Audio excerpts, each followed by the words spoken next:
Hello, this is Daniel, the Kentucky Atheist, and I'm here to talk about my paranormal experience I had with my sister, as I mentioned in the last video. And as I'm known for building Ghostbuster movie props and movie props in general, I recently completed the Ecto goggles.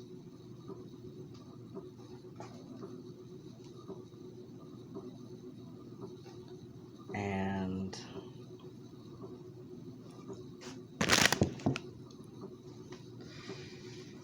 so anyways, let's get into the video. So what happened was, I was working at Taco Bell at the time. I'm not very proud of that job, but I was working at Taco Bell at the time, and I'd gotten in about 8 o'clock that night that my sister called, and my nephew was just a toddler at the time.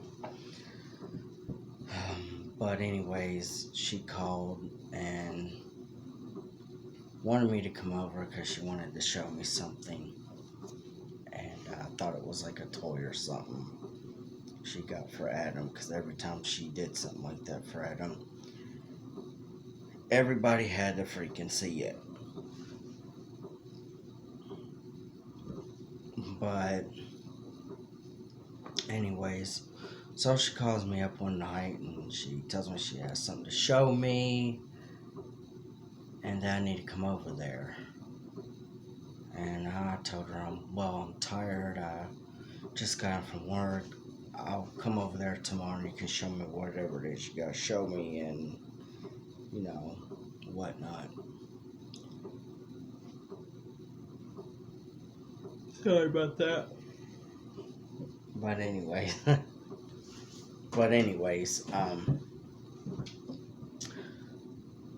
she was persistent in me coming over there that night.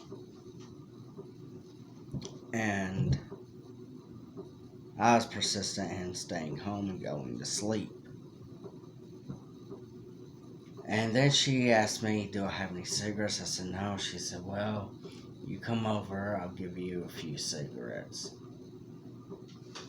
So I'm like, alright, but I can't stay long. So I go over there, and when I pull in the driveway, she's in her driveway waiting for me. When I pulled up, and anyways, she was there waiting for me, and she's smoking a cigarette, and she goes, why don't you go out back with me and smoke? And I'm like, well,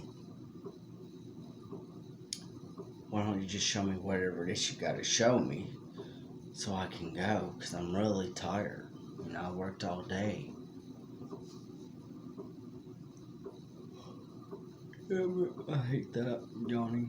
I apologize for that. But anyways, she was like, well, just come back out here with me and smoke with me in the back. Just one cigarette. I said, okay. And after that, show me what it is you guys show me so I can go. So I go follow her to the back patio.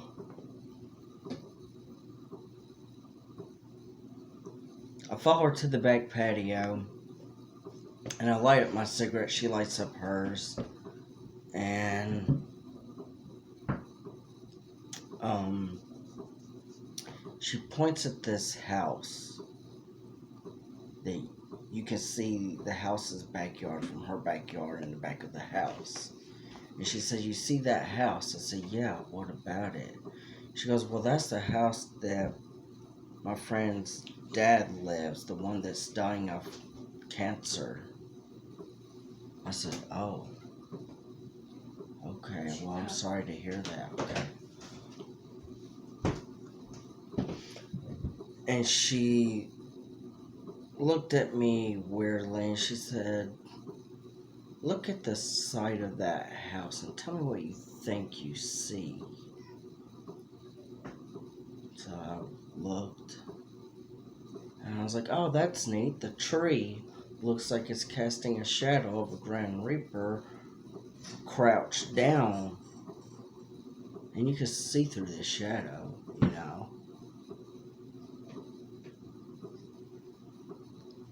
And she said, keep watching. Okay.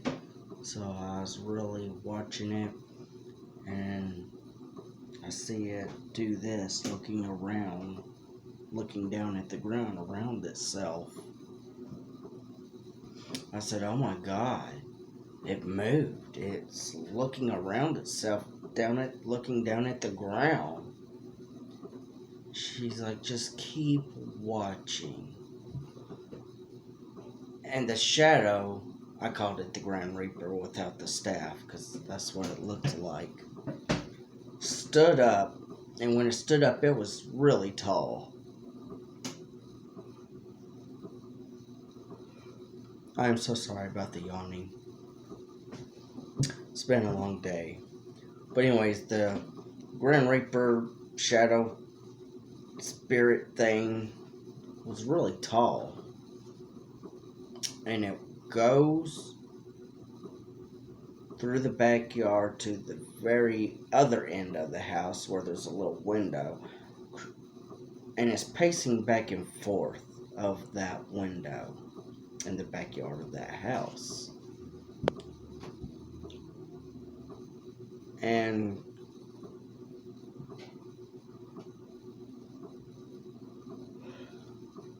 my sister looked at me and she asked me, you noticed that Grand Reaper pacing back and forth of that back window? I said, yeah, what about it? She said, well, that 74-year-old man, my friend's dad, because her friend was in her 50s. I don't know how she knew her or became friends with the woman and the man, but I never met them, but my sister knew him. She said, that's his bedroom window.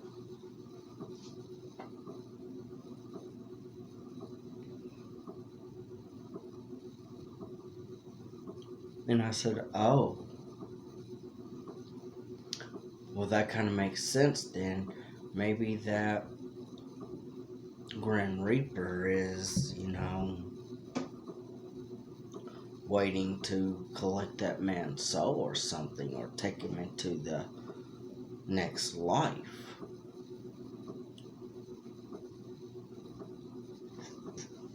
And she was like, yeah, maybe. I just hope it's not a bad place, because that man's a really good man. And she talked about how hospice was at home with this guy, because he was literally bones in a diaper, waiting to die any day, any second, any minute. And 2 weeks straight, I drove over there every night after work and watched this hooded looking spirit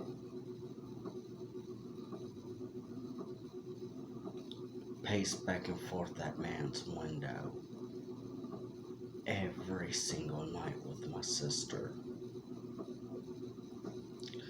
Anyways, while I was there, I'm like, why couldn't you just told me that there was a spirit in that man's backyard that you could see from your backyard? I would have came right over to see if it was true. She said, well, I don't think you believe me. It's just one of those things I have to show you. I was like, well, I may not have believed you, but I would definitely came over to see if your claim was true or not. And if it wasn't, I would have left in your face. But anyways, I watched this thing for 2 weeks straight. One night I get there and the Grim Reaper isn't there anymore, or the spirit, whatever you want to call it.